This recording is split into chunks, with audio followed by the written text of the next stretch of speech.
আসসালামু আলাইকুম। এখন শুনবেন সংবাদ শিরোনাম। আফগানিস্তানের বিরুদ্ধে যুদ্ধ ঘোষণা পাকিস্তানের। অপারেশন গজব লিল হকে ২৭৪ তালেবান যোদ্ধা নিহত, ৫৫ জন পাক সেনা হত্যার দাবি তালেবানের। পুলিশ হত্যা সহ অমীমাংসিত বিষয়ে প্রয়োজনে ফের তদন্ত হবে, ঠাকুরগাঁওয়ের মির্জা ফখরুল। চেষ্টা চলছে গণতন্ত্রকে প্রাতিষ্ঠানিক রূপ দেওয়ার। নরসিংদীতে কিশোরী সংঘবদ্ধ ধর্ষণ ও হত্যা মামলায় গ্রেফতার ৫ আসামি কারাগারে, অভিযুক্ত বিএনপি নেতা দল থেকে বহিষ্কার। এতক্ষণ শুনছিলেন সংবাদ শিরোনাম, এবার বিস্তারিত। পাকিস্তানের চালানো অপারেশন গজব লিল হকে প্রকম্পিত আফগানিস্তান। অভিযানে এখন পর্যন্ত ২৭৪ তালেবান যোদ্ধাকে হত্যার দাবি করেছে পাক সামরিক বাহিনী। আফগানিস্তানের বিরুদ্ধে যুদ্ধ ঘোষণার পর বিমান হামলা জোরদার করে ইসলামাবাদ, যাতে ধ্বংস হয়েছে ৭০টির বেশি তালেবান কমান্ড পোস্ট। এর আগে সীমান্তবর্তী প্রদেশগুলোয় প্রথম হামলা চালায় তালেবান যোদ্ধারা। তাদের দাবি ১৯টি সেনা চৌকি দখল করা হয়েছে। সংঘাতে প্রাণ গেছে ৫৫ পাক সেনা সদস্যের। মূলত সন্ত্রাসবাদ বিরোধী অভিযানকে ঘিরেই প্রতিবেশী দুদেশে ছড়ালো উত্তেজনা।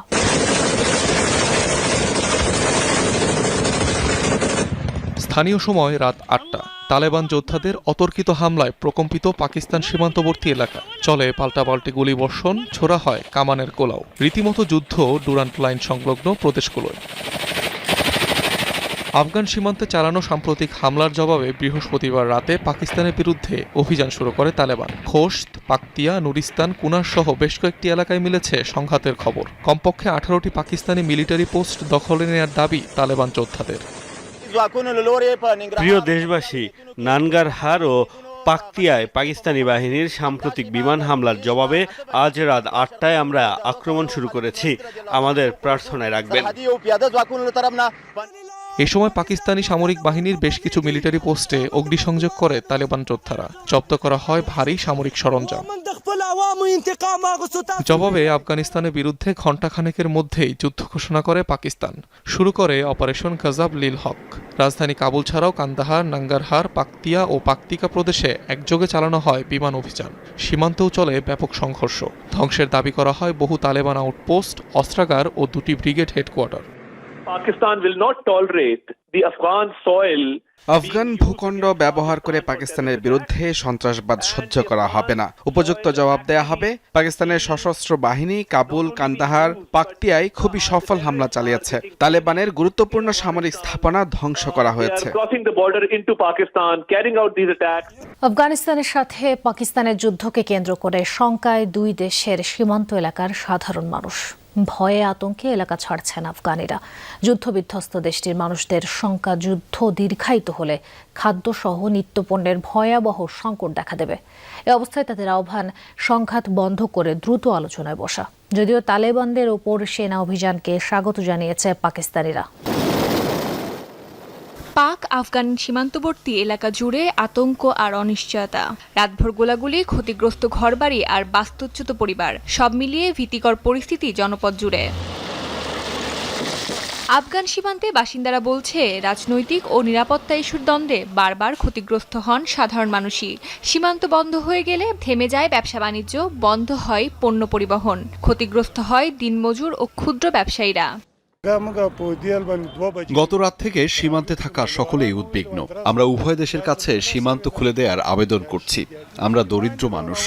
এই সীমান্ত থেকে আমরা আমাদের জীবিকা নির্বাহ করি। এখন আমাদের জীবিকাও বন্ধ হয়ে গেছে।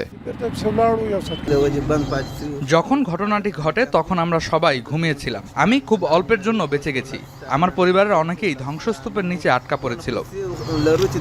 বিশ্লেষকরা বলছেন, রাজনৈতিক ও নিরাপত্তা ইস্যুতে উত্তেজনা বাড়লেও সাধারণ মানুষ মূলত শান্তিপূর্ণ সমাধান চান। যুদ্ধের বদলে সংলাপের আহ্বান জানাচ্ছে দেশটির সাধারণ নাগরিকরা।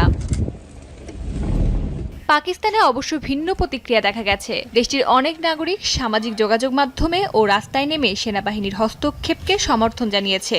তাদের মতে, সীমান্ত নিরাপত্তা নিশ্চিত করতে এই অভিযান প্রয়োজন ছিল।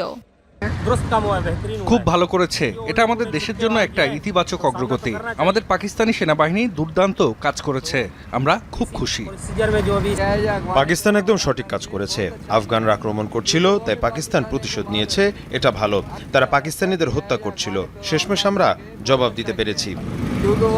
তবে বিশ্লেষকরা সতর্ক করছেন, সংঘাত যদি দীর্ঘায়িত হয় তাহলে তা দুই দেশের অর্থনীতি ও আঞ্চলিক স্থিতিশীলতার জন্য বড় ঝুঁকি হয়ে উঠতে পারে। আর যুদ্ধের সবচেয়ে বড় মূল্য দিতে হয় সাধারণ মানুষকে। পাকিস্তানের সাথে আলোচনার মাধ্যমে শান্তিপূর্ণ সমাধানে আসতে চায় আফগানিস্তান। বিবৃতিতে কথা জানান তালেবান মুখপাত্র জাবিহুল্লাহ মুজাহিদ।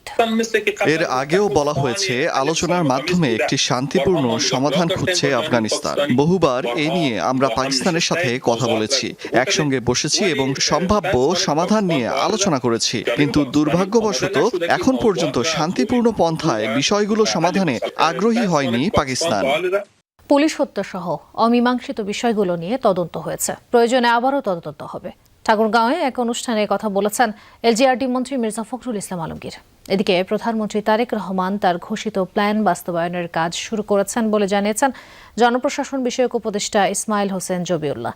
সাপ্তাহিক ছুটির দিনে মন্ত্রী প্রতিমন্ত্রীদের অনেকেই অবস্থান করছেন নিজ নিজ এলাকায়, কেউ কেউ ঘুরে দেখেন উন্নয়ন কর্মকাণ্ড।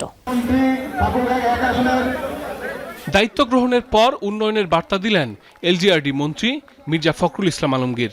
জুমার নামাজের পর ঠাকুরগাঁওয়ে একটি মাদ্রাসা ও লিল্লা বোর্ডিংয়ের বহুতল ভবনের ভিত্তিপ্রস্তর স্থাপনের মাধ্যমে শুরু হলো তার জনকল্যাণমূলক কর্মকাণ্ড। এ সময় মির্জা ফখরুল ইসলাম বলেন, পুলিশ হত্যা সহ অমীমাংসিত বিষয়ে তদন্ত হয়েছে, যদি প্রয়োজন হয় তাহলে আবার তদন্ত হবে। হোম মিনিস্টার সাহেব, স্বরাষ্ট্রমন্ত্রী যেটা বলেছেন সেটাই হবে, এবং যেহেতু তদন্ত হয়েছে দরকার যদি প্রয়োজন হয় তদন্ত হবে। এখন তো এটা মূলত তো আপনার আদালতে আছে।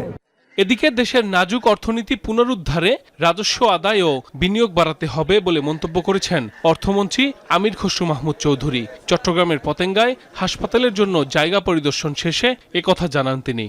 বিএনপির নির্বাচনী প্রোগ্রামের মধ্যে কর্মসংস্থান একটা বড় প্রোগ্রাম, ইনভেস্টমেন্ট না হলে কর্মসংস্থান করতে হবে।